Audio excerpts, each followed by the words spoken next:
to obtain somebody's acquittal or falsely obtain somebody's acquittal or conviction, yani to affect the course of judicial proceeding, fabricating evidence for that,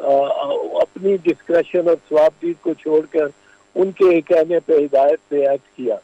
یہ تو یہ دکھانے کی کوشش کی گئی ہے اس ایفیڈیوٹ میں. لیکن اگر یہ ایفیڈیوٹ جس بلیو ہوتا ہے یا مطلب ہے اس کو باقاعدہ ثابت کرنے کے لیے رانا شمیم نہیں پیش ہوتا عدالت میں کسی میں جہاں موضوع پروسیڈنگ ہو. یہ نہیں کہ وہ عدالت میں میجسٹریٹ کی جا کے کہے جی میرا بیان لکھیں اور میں یہ بیان دے رہا ہوں. وہ بھی وہ صرف نوٹرائزیشن کی ڈبل نوٹرائزیشن ہوگی کہ میرا 164 کا مثال کے طور پر سیکشن 164 ضابطہ فوجداری کے تحت بیان لکھ لیں. وہ کوئی اس سے یہ زیادہ مؤثر نہیں ہو جائے گا. یہ زیادہ مؤثر صرف اس صورت میں ہو سکتا ہے اگر یہ رانا شمیم خود پیش ہو عدالت میں, اس ایفیڈیوٹ کو کی تصدیق کریں, حلف لے کے اس کو گرا کرنے کا موقع ملے. جو پارٹی اس کو ڈینائی کرتی ہے یا ایڈوکیٹ جنرل جو کنٹمپٹ میں ویسے ہی پروسیکیوٹ کر رہے ہوں گے, اٹارنی جنرل اور ایڈوکیٹ جنرل وہ کنٹمپٹ میں ویسے ہی پروسیکیوٹ کر رہے ہوں گے, ان کو جرا کرنے کا حق ملتا ہے, موقع ملتا ہے, اور جرا کو یہ وithstand کر سکتے ہیں. جرا میں کراس ایگزامینیشن میں یہ اپنے بات کو زیادہ تقویت بخش سکتے ہیں. حالانکہ لگتا ہے کہ کراس ایگزامینیشن میں اس ایفیڈیوٹ میں اتنی خامیاں ہیں کہ یہی ثابت کر دینا کہ نواز شریف کے ساتھ اس کا کوئی تعلق ہے اس ایفیڈیوٹ کا, یعنی کوئی رشتہ اس قسم کا جو پرسنل کانٹیکٹ کا ہو گواہ سے یا اس کے. اب یہ گواہ 6 تاریخ کو اس کے والد فوت ہوتا ہے جو میری اطلاع ہے, اور 6 تاریخ کو اس کا والد فوت ہوتا ہے, اور 8 تاریخ کو یہ غالباً یا 10 تاریخ کو یہ ایفیڈیوٹ ہے لندن میں دیا ہوا. لندن میں کیا جانے کی ضرورت ہے کہ وہاں میاں صاحب بیٹھے ہوئے, میاں صاحب نے بلایا ہے, اور میاں صاحب کے ساتھ کیا اس کا وہاں ملنا جلنا رہا ہے یہ امپورٹنٹ ہوگا. اور یہ اگر میاں صاحب کے ساتھ ایک ملاقات یا ایک کانورسیشن بھی ثابت ہو جائے اس کی, تو یہ تو مطلب ہے پھر تو یہ بھی جاتا ہے, اور میاں صاحب کو بھی نوٹس جاری ہونے لازم ہو جائیں گے کہ آپ نے یہ فیبریکیٹ کروایا, آپ کے ایما پہ یہ فیبریکیشن ہوئی. تو یہ بڑا سنگین معاملہ ہے ان کے لیے. لیکن اب یہ کرا تو کبھی کولیبری فونٹ کا لیٹر ہوتا ہے, اس پہ کوئی ایکشن نہیں ہوتا ان کے خلاف, گوئی عدالت میں پیش کرتے ہیں. وہ جو ہے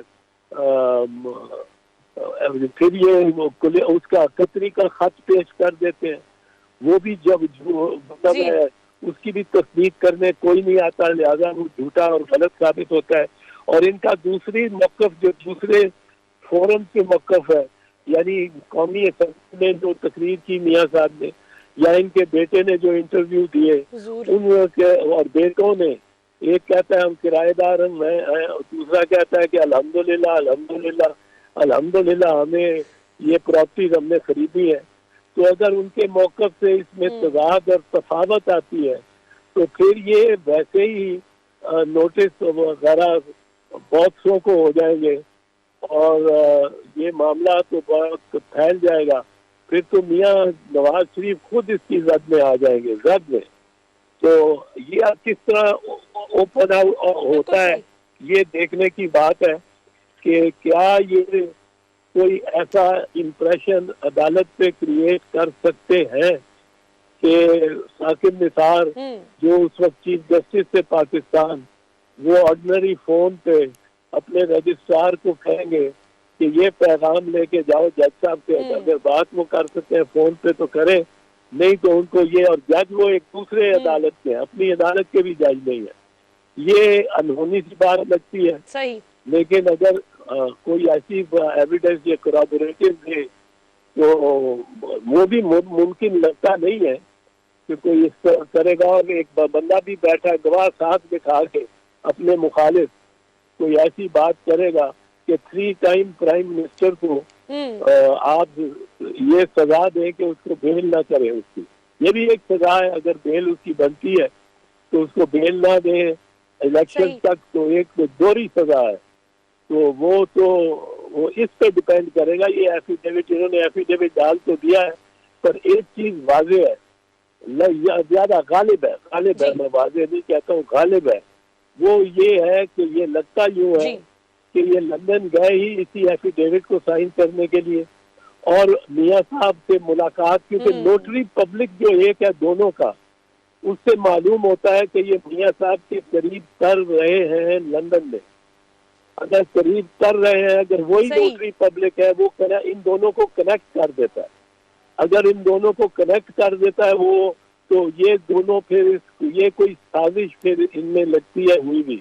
اور وہ اتنی اہم ہے کہ 17 تاریخ کو کیس لگا ہوا ہے مریم بی بی کا اور میاں صاحب کی غالباً, یہ بھی اغلب میں جو ایگزیکٹ ڈیٹ نہیں, جو ڈیٹ ہے ویزا کی وہ ایکسپائر کر رہی ہے 2-4 دن میں. تو ان کو رش کر کے بلایا جاتا ہے اور یہ دستخط کرائے جاتے ہیں تاکہ اس ڈیٹ سے پہلے, ویزا سے پہلے کچھ اسائلم کی بات کر سکے, تاکہ ان کے ویزا کے خاتمے سے پہلے, وہ کہہ رہے ہیں کوئی 19 تاریخ یا 21 تاریخ کو ختم ہو رہا ہے, مجھے اس کا علم نہیں, میں نے میڈیا میں ہی کہیں سنا ہے. تو اس سے پہلے اس کو بلایا گیا کہ یہ تم سائن کرو, اور سائن کر کے اور نوٹرائز کرو. نوٹرائز کرنے کا کوئی فائدہ نہیں, کوئی مقصد نہیں, جب تک وہ بندہ خود نہیں پیش ہوتا. اگر وہ کسی انگلستانی کارروائی میں پیش کرتے ہیں اپنے ویزا کی ایکسٹینشن کے لیے یا اپنے اسائلم کے لیے, تو وہ میرا خیال ہے برطانیہ میں بھی کراس ایگزامینیشن کے بغیر اس کو سیریسلی سنجیدہ نہیں لیا جائے گا. بالکل صحیح, بالکل درست. اچھا اعتزاز صاحب, آپ نے بہت ہی اہم نقطہ اٹھایا کہ اگر اس ایفیڈیوٹ کی جو کریڈیبلٹی ہے وہ کویشنیبل ہو جاتی ہے اس حوالے سے کہ یہ جو ان کا جو ایک بہت واضح تعلق میاں صاحب کے ساتھ رانا شمیم صاحب کا ایک اب اسٹیبلش بھی ہوتا چلا جا رہا ہے, بالخصوص جسٹس ریٹائرڈ رانا شمیم کے بیٹے کی جو ٹیلی ویژن پر ایک پروگرام میں گفتگو کے دوران انکشاف ہے کہ میرے والد صاحب سندھ میں نون لیگ کی وکلا ونگ کے نائب صدر رہ چکے ہیں. تو آپ کو لگتا ہے کہ ان کے میڈیا پر اس کنفیشن سے ان کے کیس پہ کوئی فرق پڑے گا؟ والد صاحب کے ایفیڈیوٹ کو جج کرتے ہوئے عدالت کیا اس سے مدد لے سکتی ہے؟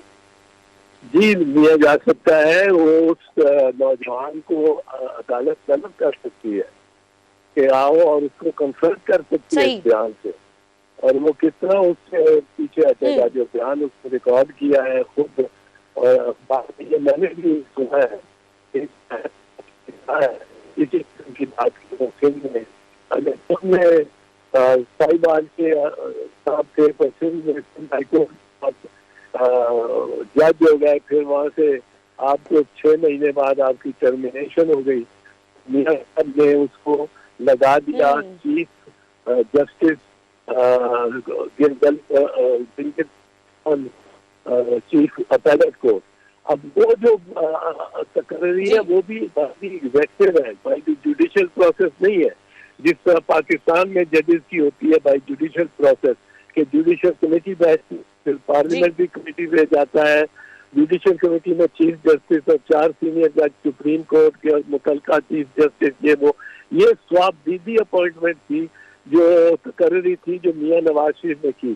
تو میاں نواز شریف کی جانب سے سواب دیدی طور پہ اس کو چیف جسٹس بنانا گلگت بلتستان کا, پھر میاں نواز شریف کی جانب سے اس کو ہائی کورٹ کا جج, سندھ ہائی کورٹ کا جج لگوانا, پھر میاں نواز شریف کی جانب سے اس کو پارٹی کے وکلاء کے تنظیم کا وائس پریزیڈنٹ بنانا, پھر میاں صاحب کی جانب سے اس کو خیر یہ سمجھا جا سکتا ہے کہ اس کو واپس اس کو لندن بلانا, وہ کس نے اس کے ٹکٹ کے پیسے دیے, کون سی کمپنی کے ذریعے وہ جاری ہوئے, یہ سب کچھ جج صاحبان میرا خیال دیکھیں گے اس سے پہلے کہ کوئی اس ایفیڈیوٹ پہ اعتبار کر سکے.